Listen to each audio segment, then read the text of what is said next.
ಎಲ್ಲ ಹೊತ್ತಿಗೆಯಿಲ್ಲ, ಹುದಿಗಿಲ್ಲ ದುಡ್ಡಿನಂತೆ ನೆಲದಲ್ಲಿ ಮಾಡಿದರೆ ನಾವು ಮಾಡಿದಂತೆ ಅದರ ಆಟ ಮಾಟ, ಒಟ್ಟಿದರೆ ಗುಡ್ಡದಂತೆ ಕೈಗೆ ಸಿಕ್ಕೂ ಸಿಗದಂತೆ, ಬೋಲದ ಅರಳಿ ಹೊರಳಿದಂತೆ, ಒಟ್ಟು ಬಟ್ಟ ಬಯಲಿನ ಗುಟ್ಟ ನಡೆದು ಗಾಳಿಯಲ್ಲಿ ಹರಡಿದಂತೆ. ಇದು ನಮ್ಮ ನಾಡಿನ ನಾಡೋಜ ಚೆನ್ನವೀರ ಕಣಿವೆಯ ಒಂದು ಕವನದ 4 ಸಾಲುಗಳು. ಇವು ಬದುಕಿನ ಬಗ್ಗೆ ಬರೆದ ಒಂದು ವ್ಯಾಖ್ಯಾನದಂತೆ ಈ ಸಾಲುಗಳಿದ್ದಾವೆ. ಬದುಕು ಎನ್ನುವುದು ಪುಸ್ತಕದ ಸಾಹಿತ್ಯವಲ್ಲ, ಮಾತಿನ ಮಂಟಪವಲ್ಲ, ಭಿತ್ತಿಯ ಚಿತ್ರವಲ್ಲ, ನೆಲದಲ್ಲಿ ಹುದುಗಿರುವ ನಿಧಿಯಲ್ಲ, ನಾವು ಕುಡಿತಲ್ಲಿಯೇ ಬಂದು ಬಿಡುವ ಕಾಂಚನವೂ ಅಲ್ಲ, ಕಟ್ಟಿಡುವ ಗಂಟಲ್ಲ, ತೊಟ್ಟಿ ಬಿಡುವ ಬಟ್ಟೆ ಇಲ್ಲ, ಬಿಟ್ಟು ಬಿಡುವ ದಾಂಪತ್ಯವಲ್ಲ. ಅದು ಕೈಗೆ ಸಿಕ್ಕಿದರೂ ಸಿಕ್ಕದ ದಕ್ಕದ ನಿಧಾನ, ಬಳಸಿಯೂ ಉಳಿಯುವ ವಿಧಾನ. ಅದು ಒಟ್ಟಾರೆ ಬಟ್ಟ ಬಯಲಲ್ಲಿ ಬಿಚ್ಚಿಟ್ಟ ಗುಟ್ಟು. ಈ ಗುಟ್ಟನ್ನು ಅರ್ಥ ಮಾಡಿಕೊಂಡು ಸಾರ್ಥಕ ಬದುಕನ್ನು ನಡೆಸಿ ನಾಡಿನಾದ್ಯಂತ ಅಪಾರ ಸಂಖ್ಯೆಯ ಅಭಿಮಾನಗಳನ್ನು ಪಡೆದಿರುವ ಕಲ್ಯಾಣ ಕರ್ನಾಟಕದ ಕಿರಣ ಆತ್ಮೀಯ ಸಂಗಮೇಶ ಬಾದವಾಡಿಯವರನ್ನು ಅಭಿನಂದಿಸುವ ಒಂದು ಅಭಿಮಾನದ ಸಂದರ್ಭದಲ್ಲಿ ನಾವೆಲ್ಲ ಸೇರಿದ್ದೇವೆ. ನಾಡಿನ ನೆಲ, ಗಡಿ, ಜನ, ಭಾಷೆ, ಸಂಸ್ಕೃತಿ ಈ ಸಂಬಂಧ ಸಮರ್ಥ ಹಿತಕ್ಕಾಗಿ ಸಮರ್ಪಿತ ಭಾವದಿಂದ ಯಾರು ದುಡಿತಾರೋ ಅಂಥವ್ರನ್ನ ಅಭಿನಂದಿಸೋದು ಒಂದು ಲೋಕರೂಢಿ. ಹಾಗೆಯೇ ಸಂಗಮೇಶ ಬಾದವಾಡಿ ಒಮ್ಮೆ ಸಂತ ಏಕನಾಥ ಒಂದು ಪತ್ರ ಬರೆದು ಅದನ್ನು ನಿವೃತ್ತನಾಥನಿಗೆ ತಲುಪಿಸಲಿಕ್ಕೆ ತನ್ನ ಶಿಷ್ಯನ ಕಡೆ ಕೊಡ್ತಾನೆ. ಆ ನಿವೃತ್ತನಾಥನಿಗೆ ಅವನಿಗೆ ಕೊಟ್ಟ ಪತ್ರವನ್ನು ನಿವೃತ್ತನಾಥ ಅತ್ಯಂತ ಶ್ರದ್ಧಾಸಕ್ತಿಯಿಂದ ಓದಿ ಭಕ್ತಿಯಿಂದ ಹಣೆಗೆ ಒತ್ತಿಕೊಂಡು ಮತ್ತೆ ಇದನ್ನು ಮುಕ್ತಾಬಾಯಿಗೆ ತಲುಪಿಸಂತ ಹೇಳ್ತಾನೆ. ಆ ಶಿಷ್ಯ ಪತ್ರವನ್ನು ಮುಕ್ತಾಬಾಯಿಗೆ ತಗೊಂಡೋಗಿ ಕೊಡ್ತಾನೆ. ಆಕೆಯೂ ಕೂಡ ಅಷ್ಟೇ ಶ್ರದ್ಧಾಸಕ್ತಿಯಿಂದ ಓದಿ ಭಕ್ತಿಯಿಂದ ಹಣೆಗೆ ಒತ್ತಿಕೊಂಡು ಇದನ್ನು ನೀವು ಏಕನಾಥನಿಗೆ ಹಿಂತಿರುಗಿಸಪ್ಪ ಅಂತ ಹೇಳಿಕೊಡ್ತಾನೆ. ಅದರಂತೆ ಅವನು ಕೊಂಡೊಯ್ಯುವಾಗ ದಾರಿಯಲ್ಲಿ ಏನೋ ಈ ಮನಸ್ಸಿಗೆ ಒಮ್ಮೊಮ್ಮೆ ಏನೇನೋ ಅನಿಸ್ತದೆ. ಅವನಿಗೆ ಇಷ್ಟೊಂದು ಭಕ್ತಿಯಿಂದ ಶ್ರದ್ಧೆಯಿಂದ ಓದಿದ ಮೇಲೆ ಇದರಲ್ಲಿ ಏನಿದೆ ಅಂತ ಒಂದು ಕುತೂಹಲ ಉಂಟಾಗಿದೆ. ವಾಸ್ತವಾಗಿ ಅವನ ಭಕ್ತನಾಗಿ ಪತ್ರ ಓದಬಾರದು, ಆದರೂ ಆ ಕುತೂಹಲ ತಡೆಯಲಾರದೆ ಪತ್ರನ ತೆರೆದು ಓದ್ತಾನೆ. ಅದೇನಿದೆ ಅಂದರೆ ಅದು ಬರೀ ಖಾಲಿ ಹಣೆ. ಆದರೂ ಮತ್ತೆ ಎಂದಿನಂತೆ ಮಡಿಸಿ ಪುನಃ ಹೋಗಿ ಏಕನಾಥನಿಗೆ ಕೊಟ್ಟು ಅಲ್ಲಿ ಆ ಮಾತು ಹೇಳ್ತಾನೆ, ಮಹಾರಾಜ್ ನೀವು ನನ್ನನ್ನು ಕ್ಷಮಿಸಬೇಕು. ನಾನು ಕಳೆದ 5 ವರ್ಷದಿಂದ ನಿಮ್ಮ ಸೇವೆ ಮಾಡ್ತಾ ಇದ್ದೇನೆ. ನಾನು ಇಂಥ ತಪ್ಪೆಂದು ಮಾಡಿರಲಿಲ್ಲ. ಇವತ್ತು ಮನಸ್ಸು ತಡೀಲಾರದೆ ಆ ಪತ್ರದಲ್ಲಿ ಏನಿದೆ ನೋಡೋಣ ಅಂತ ನೋಡಿದೆ. ಅದು ಏನಿದೆ ಬರೀ ಖಾಲಿ ಹಾಳೆ ಅಂತ ಹೇಳಿ ಅಂದ. ನನಗೆ ಆಶ್ಚರ್ಯ ಆಯಿತು. ನೀವು ಆ ಪತ್ರದಲ್ಲಿ ಬರೆದದ್ದೇನು, ಅವರು ಓದಿದ್ದೇನು, ಇದೇನು ನನಗೊಂದು ಆಶ್ಚರ್ಯ, ಇದೊಂದು ಸೋಚಕ ಅಂತ ಹೇಳಿ ಅವರು ಹೇಳ್ತಾನೆ. ಆಮೇಲೆ ಈ ಖಾಲಿ ಹಾಳೆಯಲ್ಲಿ ನೀವು ಏನು ಬರೆದಿದ್ರಿ ಅಂತ ನಾನು ಕೇಳಬಹುದೇ ಅಂತ ಅಂಜುತ್ತಾನೆ, ಅಳುತ್ತಾನೆ, ಹೇಳ್ತಾನೆ. ಆಗ ಏಕನಾಥ ಹೇಳ್ತಾನೆ, ಅದರಲ್ಲಿ ಬದುಕಿಗೆ ಬೇಕಾದ ಸಂದೇಶವೆಲ್ಲ ಇದೆ. ಅದು ಶೂನ್ಯದ ಭಾಷೆ, ಶಬ್ದದ ಭಾಷೆಯಲ್ಲ, ಅದಕ್ಕೆ ಲಿಪಿ ಇಲ್ಲ. ಓದಲು ಬೇಕಾದದ್ದು ಅಕ್ಷರ ಜ್ಞಾನವಲ್ಲ, ಅಂತಃಪ್ರಜ್ಞೆ. ಬರೆದರೆ ಅದು ಶಬ್ದವಾಗುವುದೇ ವಿನಃ ಶೂನ್ಯವಾಗುವುದಿಲ್ಲ. ಬರೆದದ್ದನ್ನು ಓದಿದರೆ ಅಥವಾ ಕೇಳಿದರೆ ಪಂಡಿತನಾಗಬಹುದು, ಇಲ್ಲವೇ ಪುರೋಹಿತನಾಗಬಹುದು. ಆದರೆ ಬರೀನೇ ಓದಿದರೆ ಅವನು ನಿಜವಾದ ಭಕ್ತನಾಗ್ತಾನೆ ಅಂತ ಹೇಳಿ ಏಕನಾಥ ಹೇಳ್ತಾರೆ.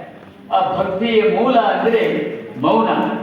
ಆ ಮೌನವೇ ಈ ಪತ್ರ ಅಂತ ಹೇಳಿ ಏಕನಾಥ ಹೇಳಿದ ಕೂಡಲೇ ಅವನಿಗೆ ರೋಮಾಂಚನವಾಗಿ ಬಿಡ್ತದೆ, ಮಿಂಚಿನ ಸಂಚಾರವಾಗ್ತದೆ, ಕೂಡಲೇ ಮೌನ ತಾಳಿ ಬಿಡ್ತಾನಂತ. ಹಾಗೆ ನಾವು ಮೌನವಾಗಿರೋ ಕಾಲ. ವಾಸ್ತವವಾಗಿ ನನಗೂ ಒಂಥರ ಈ ಜಗತ್ತೆಲ್ಲ ಮೌನವಾಗಿದೆ ಅಂತ ಅನ್ಸುತ್ತೆ. ಯಾಕೆಂದ್ರೆ ಏನು ಶಬ್ದನೂ ಕೇಳೋದು, ಯಾವ ಶಬ್ದನೂ ಕೇಳ್ತಾ ಇಲ್ಲ. ಅದರಿಂದ ಜಗತ್ತೆಲ್ಲ ಮೌನವಾಗಿದೆ ಅಂತ ಅನಿಸ್ತದೆ. ಇರಲಿ, ಇವತ್ತು ನಾನು ಸಿಕ್ಕೋದಿಲ್ಲ. ಒಂದೊಂದು ತರಗತಿ ಒಂದೊಂದು ಊರಲ್ಲಿ ಕಲಿತಿದ್ದಾರೆ. ಅದಕ್ಕೆ ಬೇರೆ ಕೌಟುಂಬಿಕ ಕಾರಣಗಳಿತ್ತು. ಅವರಿಗೆ ಕುಷ್ಟಗಿಯಲ್ಲಿ ಪದವಿ ಪೂರ್ವ ಶಿಕ್ಷಣ, ಮುಕ್ತ ಶಿಕ್ಷಣದ ಮೂಲಕ ಸ್ನಾತಕೋತ್ತರ ಪದವಿ, ಹೀಗೆ ನಾಡಿನ ಅಭಿನಂದನೆ. ಅವರ ಅಭಿನಂದನೆ ಗ್ರಂಥಕ್ಕೆ ಸಂಗಮ ಅಂತ ಇಟ್ಟಿರುವಂಥ ಹೆಸರು ತುಂಬ ಅನ್ವರ್ಥವಾಗಿ. ಈ ಗ್ರಂಥದ ಕೇಂದ್ರ ಬಿಂದುವಾದಂಥ ಸಂಗಮೇಶ ಬಾದವಾಡಿಗೆ ವ್ಯಕ್ತಿತ್ವದ ದೃಷ್ಟಿಯಿಂದ ಪರಿಕಲ್ಪನೆ, ಪರಿಯೋಜನೆ, ಪರಿಪಾಲನೆಗಳ ಸಂಗಮ. ಸಾಹಿತ್ಯ ದೃಷ್ಟಿಯಿಂದ ಸೃಜನಶೀಲತೆ, ವೈಚಾರಿಕತೆ ಮತ್ತು ವಸ್ತುನಿಷ್ಠತೆಗಳ ಸಂಗಮ. ಸಾರ್ವಜನಿಕ ದೃಷ್ಟಿಯಿಂದ ಸಂಘಟನೆ, ಸ್ವಹಿತಮಿತದ ಸೇವೆ, ಸಮಷ್ಟಿ ಹಿತದೃಷ್ಟಿಗಳ ಸಂಗಮ. ನನ್ನ ಅಭಿಮಾನ ಅಂದರೆ ನನ್ನಂತೆ ಒಂದು ಸಾಮಾನ್ಯ ಹಳ್ಳಿಯಲ್ಲಿ ಹುಟ್ಟಿದಂಥ ಈ ಬಳ್ಳಿ ಈಗ ನಾಡು ಹೊರನಾಡುಗಳಲ್ಲೆಲ್ಲ ಹಬ್ಬಿದೆ ಅನ್ನುವಂಥ ಸದಾ ಒಂದೆಲ್ಲ ಒಂದು ಹೊಣೆಯನ್ನು ಹೊತ್ತು ಸಮರ್ಥವಾಗಿ ನಿಂತಿರಿಸುತ್ತಲೇ ಬಂದಿರತಕ್ಕಂಥ ಸಂಗಮೇಶ ಬಾದವಾಡಿಗೆ ಈಗ 75ಕ್ಕೆ ಕಾಲಿಟ್ಟಿದ್ದಾರೆ. ಆರೋಗ್ಯವನ್ನು ಚೆನ್ನಾಗಿ ಉಳಿಸ್ಕೊಂಡಿದ್ದಾರೆ. ಒಬ್ಬ ವ್ಯಕ್ತಿಗೆ ಈಗಿನ ವೈದ್ಯಕೀಯ ಪ್ರಗತಿಯ ಕಾಲದಲ್ಲಿ ಒಬ್ಬ ವ್ಯಕ್ತಿ 100 ವರ್ಷ ಬಾಳಿದ್ರು ಅದೇನು ವಿಶೇಷ ಅಲ್ಲ. ಆದರೆ ಆ ಅವಧಿಯಲ್ಲಿ ಅವನ ಲೋಕಕ್ಕೆ ಮಾಡಿದಂತಹ ಬದುಕೇನು, ಅವನು ಹೇಗೆ ಬದುಕಿದ ಅನ್ನೋದು ಬಹಳ ಮುಖ್ಯವಾಗಿದೆ. ಅವನು ನಡೆದಂತ ದಾರಿಯ ದೂರ ಯಾವುದು, ದಾರಿ ಯಾವುದು, ಮಾಡಿದಂತ ಸಾಧನೆ ಏನು, ಇದು ಬಹಳ ಮುಖ್ಯವಾಗಿದೆ. ಆ ದೃಷ್ಟಿಯಿಂದ ತಮ್ಮ ಬಾದವಾಡಿಗೆ ಸಮಾಧಾನ ತರುವಂತಹ ಬದುಕನ್ನು ಬದುಕಿದ್ದಾರೆ ಅನ್ನೋದು ಒಂದು ಹೆಚ್ಚಿನ ವಿಶೇಷದ ಸಂಗತಿ. ಬದುಕಿನ ಹಾದಿ ಕೂಡ ಒಂದು ಸುಗಮವಾದ್ದೇನೂ ಅಲ್ಲ. ಅದರಲ್ಲೂ ಸಾರ್ವಜನಿಕ ಸೇವೆಯಲ್ಲಿ ತೊಡಗಿದವರು ಎಷ್ಟೋ ಸಮಸ್ಯೆ ಸವಾಲುಗಳನ್ನ ಎದವನ್ನು ಸಮಚಿತ್ತದಿಂದ ಅದನ್ನು ಸಹಿಸಿಕೊಂಡು ಬಂದಿದ್ದಾರೆ. ಎಂತಲೇ ಸಮರ್ಪಿತ ಸೇವೆಯ ಭಾವದ ಸೇವೆಯ ಮನ್ನಣೆಯಾಗಿ ಕೃತಜ್ಞತೆಯಾಗಿ ಈ ಅಭಿನಂದನೆ ಅನ್ನೋದು ವ್ಯಕ್ತಿಯ ಪ್ರಶಂಸೆಗಲ್ಲ. ಇದು ವಾಸ್ತವವಾಗಿ ಅವನ ಲೋಕಕ್ಕೆ ಮಾಡಿದಂಥ ಸೇವೆಗೆ ಲೋಕ ಅರ್ಪಿಸುವಂಥ ಕೃತಜ್ಞತೆ ಅಂತ ನಾನು ಭಾವಿಸಿದ್ದೇನೆ. ಸಮಾಜ ಸೇವಕರಿಗೆ ಇರಬೇಕಾದ ಮುಖ್ಯ ಗುಣಗಳು ಅಂದರೆ, ಇದು ನಾನು ಸಾಮಾನ್ಯವಾಗಿ ಆಗಾಗ ಹೇಳ್ತಾ ಇರ್ತೇನೆ, ವಿನಮ್ರತೆ, ವಿಶಾಲತೆ ಮತ್ತು ವಿವೇಚನೆ. ಇದು ಇಂಡಿವಿಜುವಲ್ ಕ್ಯಾರೆಕ್ಟರ್ಸ್ ಆಗಬೇಕು. ನಮ್ಮ ಸಂಗಮೇಶ ಬಾದವಾಡಿಗೆ ಈ 3 ಗುಣಗಳ ಮುಖ್ಯ. ಇಂಗ್ಲಿಷ್ನಲ್ಲಿ ಒಂದು ಮಾತಿದೆ, the greatest tragedy is I, the greatest comedy is you, the greatest remedy is we ಅಂತ.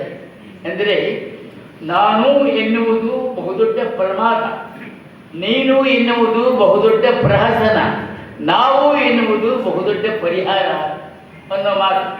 ನಾನು ಹಾಗೆ ನಮ್ಮ ಬಾದವಾಡಿಗೆ ಈ ನಾನು ನೀನು ಇವೆರಡನ್ನ ಬಿಟ್ಟು ನಾವು ಎಂದು ಎಲ್ಲರನ್ನೂ ಜೊತೆಗೆ ತೆಗೆದುಕೊಂಡು ನಮ್ಮ ಭಾಗದ ಸೇವೆ ಸಲ್ಲಿಸ್ತಾ ಇರೋ ವಿನಯಶೀಲ ಸಂಗಮೇಶ ಬಾದವಾಡಿಗೆ ಅವರ ಲೋಕಾನುಭವ ವಿಸ್ತಾರವಾದದ್ದು. ಅವರು ಕೃಷಿ ಕ್ಷೇತ್ರದ ಕಷ್ಟವನ್ನು ಅನುಭವಿಸಿದ್ದಾರೆ, ವ್ಯಾಪಾರ ಕ್ಷೇತ್ರದ ನಷ್ಟವನ್ನು ಅನುಭವಿಸಿದ್ದಾರೆ, ರಾಜಕೀಯ ಕ್ಷೇತ್ರದ ಅನಿಷ್ಟವನ್ನು ಅನುಭವಿಸಿದ್ದಾರೆ. ಈ ಮೂಲದ ಅನುಭವವಿದೆ. ಅವ ಏನಿದ್ರು ಅವರ ಮೂಲ ಶಾಸನ 371 ಏನು ಆ ಶಾಸನ ಮಾಡಿದಾಗ ಜನಗಳಲ್ಲಿ ಆ ಬಗ್ಗೆ ಎಚ್ಚರ ಮೂಡಬೇಕಾಗಿತ್ತು. ಆ ಶಾಸನದಿಂದ ಸಮುದಾಯಕ್ಕೆ ಏನೇನು ಸೌಲಭ್ಯಗಳು ದೊರೀತಾವೆ, ನಮ್ಮಲ್ಲಿ ಏನೇನು ಸಂಪನ್ಮೂಲಗಳಿದೆ ಅಂತ ಹೇಳಿ ಕಲ್ಯಾಣ ಕರ್ನಾಟಕ ಭಾಗದ ಜನಗಳಿಗೆ ಒಂದು ಜಾಗೃತಿಯನ್ನು ಮೂಡಲಿಕ್ಕೆ ಒಂದು ಪುಸ್ತಕ ನನಗೆ ತುಂಬಾ ಸಂತೋಷ ಆಯಿತು. ಅದನ್ನ ಸುಮಾರು 7,000 ಪ್ರತಿಗಳನ್ನ ತಾವೇ ಸ್ವಂತ ಖರ್ಚಿನಿಂದ ಮುದ್ರಿಸಿ ನಾಡಿಗೆಲ್ಲ ಹಂಚಿದ್ದಾರೆ. ಇಂಥ ಸಮಾಜ ಕ್ಷೇಮದ